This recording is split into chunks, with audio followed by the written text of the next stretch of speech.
ఊరు ప్రజానికానికి తెలియజేది ఏమనగా కాసేపట్లో ప్రారంభం కాబోతుంది.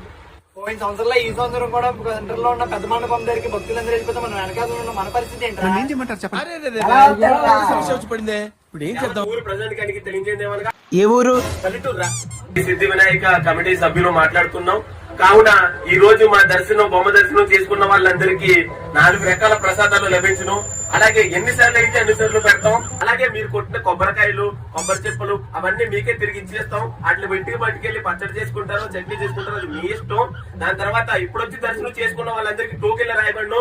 ఆ టోకెన్లు రాయించుకున్న వాళ్ళు బొమ్మటి దర్శనం రోజున వాళ్ళందరికీ టోకెన్లు తీసి శాంసంగ్ కలర్ టీవీలు, రిఫ్రిజిరేటర్లు, వాషింగ్ మిషన్లు, ఇన్ని ఆఫర్లు ఇచ్చేస్తున్నావు, లాస్ట్ లో వచ్చి గిఫ్ట్లు అడిగితే ఏమని చెప్తారా? వినాయకుడితో పాటు నిమజ్జనం చేసి వెళ్ళి నీటిలోకి వెళ్ళి ఎత్తుకున్నట్టు చెప్. దయచేసి మీరందరూ మా వెనకీదు కుర్రాలు శ్రీ లక్ష్మీ గణపతి సంబంధించిన ఈ కమిటీ బొమ్మ దగ్గరకు వచ్చి దర్శనం చేసుకుంటారని కోరుకుంటున్నాం.